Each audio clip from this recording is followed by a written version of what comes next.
नमस्कार। आज हम हिंदी व्याकरण का कारक यह भाग देखने वाले हैं। कारक का मतलब क्या है? कारक का मतलब है संज्ञा या सर्वनाम के जिस रूप से वाक्य के अन्य शब्दों के साथ उसका संबंध दिखाया जाए उसे कारक कहते हैं। कारक को परसर्ग या विभक्ति भी कहते हैं। कारक के 8 भेद होते हैं। कारक के जो 8 भेद है वह इस प्रकार है। 1 कर्ता कारक, 2 कर्म कारक, 3 करण कारक, 4 संप्रदान कारक, 5 अपादान कारक, 6 संबंध कारक, 7 अधिकरण कारक, 8 संबोधन कारक।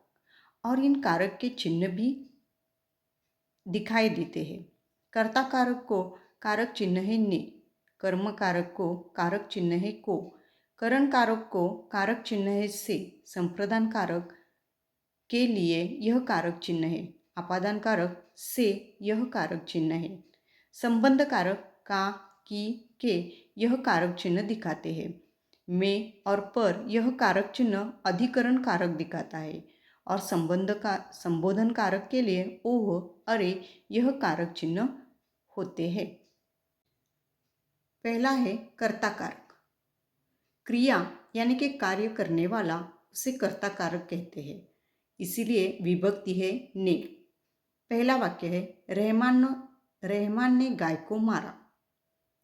दूसरा है माँ ने खाना बनवाया। तीसरा लक्ष्मी ने चारा खा लिया है। चौथा उमा ने यह पेंटिंग बनवाई है। इन 4 वाक्यों में ने यह कर्ता कारक है। अगर हम इस वाक्य को किसने यह प्रश्न पूछा तो हमें जवाब मिलता है। किसने गाय को मारा? रहमान ने। किसने खाना बनवाया? माँ ने। किसने चारा खा लिया है? लक्ष्मी ने। किसने यह पेंटिंग बनवाई है? उमा ने। 5वां वाक्य है मानू फूट फूट कर रो रही थी। छठा है कहकर वह चला गया। इन 2 वाक्यों में अगर हमने वाक्य को कौन यह प्रश्न पूछा तो हमें जवाब मिलता है। कौन फूट फूट कर रो रही थी? मानू। कहकर कौन चला गया? वह। मानू, वह यहाँ कर्ता कारक है, इसीलिए हमें किसने, कौन यह प्रश्न पूछकर वाक्य से कर्ता कारक निश्चित करना होगा। 7वां वाक्य है माँ ने सिरचन को खाना दिया। माँ ने, यहाँ ने कर्ता कारक है। रमजानी ने लक्ष्मी की पीठ सहलाई। रमजानी ने कर्ता कारक है। नहीं साहब, वह तो मैंने अर्ज किया। मैंने यह कर्ता कारक है। 10वां वाक्य है गांधी जी ने श्रम और श्रमिकों की प्रतिष्ठा स्थापित करने का काम किया। गांधी जी ने यहाँ कर्ता कारक है।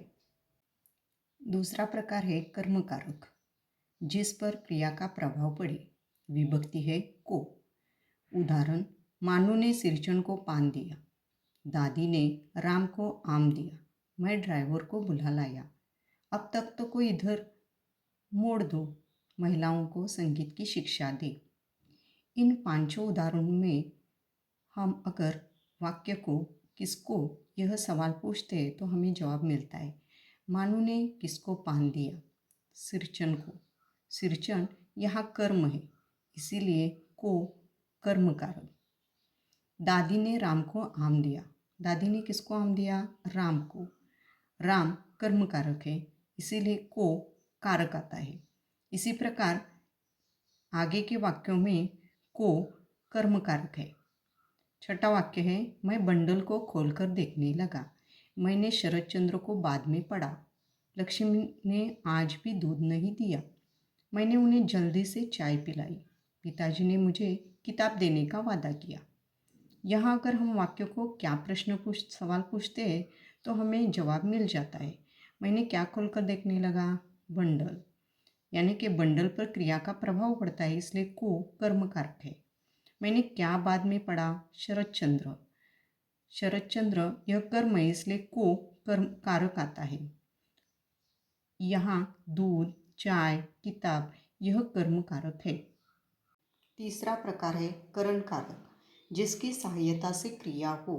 विभक्ति है से। यहाँ ध्यान में रखना चाहिए कि किसी की सहायता से क्रिया होती है। पहला वाक्य है सिरचन ने कुश से आसनी बनाई।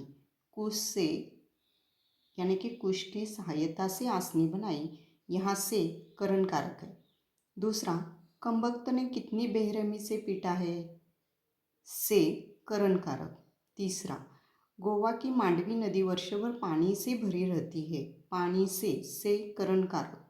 चौथा, मैंने तय किया है कि आज किसी से नहीं मिलूंगा, किसी से करण कारक है। पांचवा वाक्य है, पर्यटन से बहुत आनंद मिला, पर्यटन से करण कारक। यहाँ सहायता से क्रिया होती है, इसलिए से करण कारक आता है। चौथा है संप्रदान कारक, जिसके लिए क्रिया की जाए, विभक्ति है के लिए, ध्यान में रखना है के लिए यह आता है तो संप्रदान कारक होता है। पहला वाक्य, माँ बच्चों के लिए खाना बनवाने लगी, के लिए संप्रदान कारक। करामत गाय के लिए सानी तैयार करने लगा, के लिए संप्रदान कारक। उसे हल करने के लिए अनेक घनघोर युद्ध हुए, के लिए संप्रदान कारक। स्वतंत्रता के लिए बहुत प्रयास करने पड़े, के लिए संप्रदान कारक। सफलता प्राप्त करने के लिए अभ्यास करना हो, के लिए संप्रदान कारक।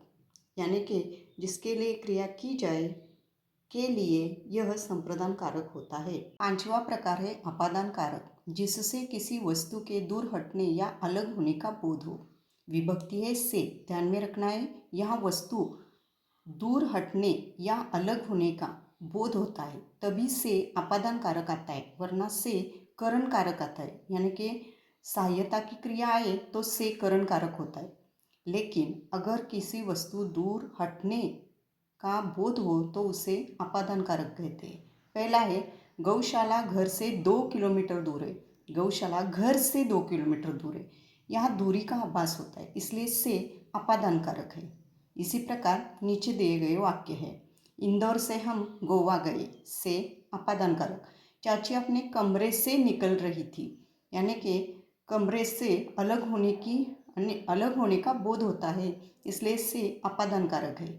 प्राण को मन से अलग करना पड़ेगा, से अपादान कारक। मानू रेल से ससुराल चली गई, से अपादान कारक। आपको ध्यान में रखना है कि वस्तुओं दूर हटने या अलग होने का अगर बोध होता है वाक्य से तो वहाँ से अपादान कारक आता है। छठा प्रकार है संबंध कारक, जिससे संज्ञा या किसी अन्य संज्ञा से संबंध प्रकट हो। एक संज्ञा का दूसरी संज्ञा से संबंध प्रकट होना चाहिए, तभी संबंध कारक आता है, और विभक्ति है का, की, के। उदाहरण पहला, लक्ष्मी ज्ञान सिंह की निशानी थी, की संबंध कारक। मानू का दूल्हा इधर आ रहा है, मानू और उसका दूल्हा इनका संबंध दिखाया जाता है, इसलिए का संबंध कारक है। बुद्धिराम स्वभाव के सज्जन थे, के संबंध कारक। ईश्वर की प्राप्ति आसानी से नहीं होती, की संबंध कारक।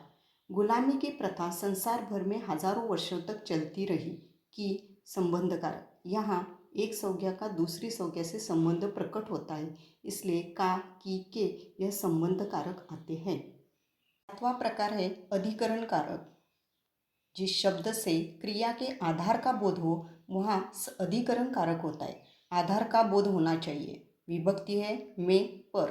पहला है, करामत अली ने लक्ष्मी की पीठ पर दवाई लगाई, पीठ पर। यहाँ पीठ आधार का बोध होता है, इसलिए पर अधिकरण कारक आता है। दूसरा, मैंने कई खेलों में हिस्सा लिया, में अधिकरण कारक। रूपा घटनास्थल पर आ पहुंची, पर अधिकरण कारक। अखबार में यह समाचार छपा है, में अधिकरण कारक। गोवा राज्य 2 भागों में बटा हुआ है, में अधिकरण कारक। इसी प्रकार नीचे दिए गए वाक्य है, एक बच्चा कुर्सी पर चढ़ा, आप अस्पताल में है, सोनाबाई का लड़का मेज पर चढ़ गया, दिल्ली शहर में एक घर ढूंढ रहा हूँ, उसने लक्ष्मी के माथे पर हाथ फेरा। यहाँ में, पर अधिकरण कारक आते हैं।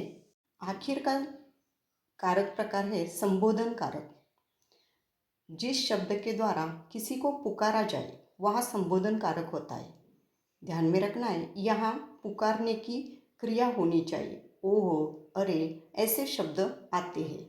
वाक्य है, ओहो तो यह बात है, अरे देखो वह आ गया है। यहाँ ओहो, अरे इन शब्दों के द्वारा पुकारने की क्रिया दिखाई देती है, इसलिए यहाँ संबोधन कारक होता है।